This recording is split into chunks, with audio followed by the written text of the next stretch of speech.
Hello, friends. How are you today? I've been wanting to get back on video with all of you, and so I'm doing that right now. It's just so good to be here with you. It's evening here, and it's just you, me, and the birds. It's so relaxing under here, and the energy is so beautiful. You know, the earth energy.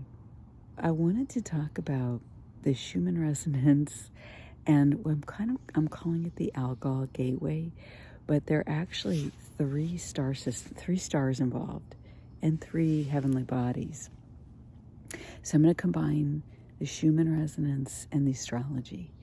It's so fascinating because the star Algol is involved, and I want to thank one of my readers. Thank you for mentioning to me about twin flames. And here's the thing, okay? Algol is it's called a binary star, but it's actually a triple star. And it's a triple star because there are two stars close to each other and then one star that's kind of like all on its own. And the two stars close to each other exchange energy. It's like they either take from each other or feed each other. Then there's one star on its own. And the story of Algol, right? Algol itself is known to be Medusa's head, right? And Athena's shield. And listen, this is wielded by the hero. And that shield defeats monsters. Okay? So you're talking about some powerful energy here. And in ancient times, it was used sort of with the timing of wars, yes. But we have to remember something. We have to remember that how we look at history now is different than, we have different information now. And what I'm trying to say is that when the world is ruled by dense energy, and then the light comes in, the light is the monster. But when the light, right, embodies on the earth and experiences the dense energy, the density is the monster.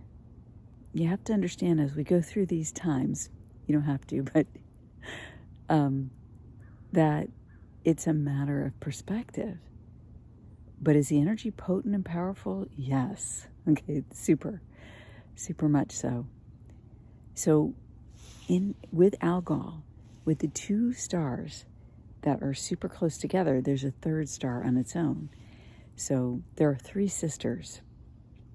The third star on its own is Medusa. Without going into the whole story, and by the way, I've got several articles on this. Right now they're on X, so if you want to see them. Medusa's head was cut off by the hero. It was full of snakes, and it was put onto Athena's shield. And that head turned people into stone. Well, what happened is that she became a distortion of the truth of who she was. How? By abandoning sacred principles. Now, the story goes that it wasn't her fault, and maybe it wasn't. Maybe it was an external event that just happened to her. But when we look at these old stories, we have to consider that we don't know everything. And that on the flip side, she might have been a willing participant in what happened to her. But the fact is, she had an agreement to honor the sacredness of the divinity in the temple. You know, these priestesses took this very seriously, and that sacredness was dishonored. And then what happened? She was turned into a distortion of herself. And this is what happens to us when we abandon ourselves. And that abandonment is actually Lilith, the energy of Lilith. So there's a lot here, and it's very powerful. And it's all from the shadow side of the human experience. Because why would you abandon yourself? You know, usually something happens and it might not be great, okay? It could be traumatic. Could be that we make a decision and we don't like how things turned out, although if it felt good in the moment, I wanted it, whatever the reasons are. And then it could also be that something terrible happened to a person and there's just nothing that you could do about that except for live with it and get over it and overcome it. So all of these themes are present here in this energy, and the this third star she's all there out by herself, right? So what happens when we abandon ourselves, right? When we are missing pieces of ourselves, we can either try to find them in the other person and be in a codependent relationship, or we can discover the truth of who we are, right? And in discovering the truth of who we are, we can recover our lost pieces. We can recover the pieces of our soul that are, that we left somewhere in life, in experience, in, that thing that happened. And so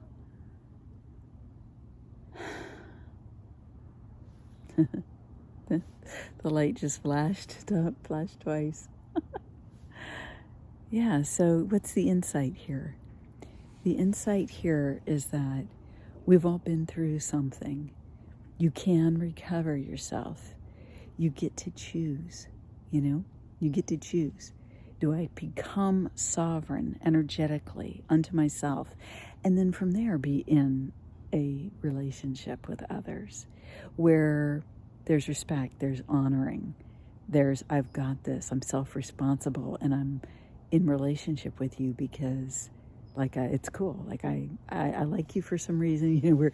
We might be family, we might be good friends, whatever it is. We could be in a relationship, a marriage, but you're together and there's a wholeness unto yourself. And my friends and I have been practicing this type of relationship for many years now. And I much prefer it to the old relationships I had before I recovered pieces of myself where, it was just constant projection and you can't get out of it, right? Because you're the cause of it. Sorry, right? The truth hurts. But here's the thing. Once you become energetically sovereign, you recover the truth of your soul. You become who you are. And the super, super amazing cool thing, and this is, I'm interpreting both the Schumann resonance gateway energy and I'm interpreting the star Algol, actually, on an individual level. And when you become the truth of who you are and you choose sovereignty, you choose to be self-responsible and you come from love. And by love, I mean unconditional love. And that's a whole nother concept. But it has to come from love for you first. And that's not on a selfish level. That's on a level of divinity for you. I honor myself as a being. And this is how it is. This is who I am. And just being in that, and then loving the other person, because that's how you love yourself. And that's what I'm talking about. And ultimately, that's the elevation of these energies, and those are our choices. Because can we continue to be in codependence our whole lives? Yeah. Can we continue to be in a distortion of ourselves, not who we know we were born to be? Yeah. And it takes work. And it's not easy, but the rewards are incredible. They're amazing and feel so wonderful. And those old relationships, yeah, can some of them actually turn around? Yes. It's incredible in ways that were beyond what you imagined, beyond what you thought could happen, could be possible. There could be stunning moments of amazing wonderfulness. And now, on July 15th, 2024, Mars is going to activate this energy. First, it's going to activate Uranus, the planet of dynamic change. And then hours later, going to activate Algol. And then Uranus, 5 days later on July 20, 2024, is going to activate Algol. And I don't know what's going to happen on a global level, but on a personal level, Like, this is a huge opportunity for change. I'm not saying it could be easy, because what happens when Uranus comes is it brings divinity. It brings change from the level of divine. And sometimes God will do for you what you require to be the soul that you were meant to be. And,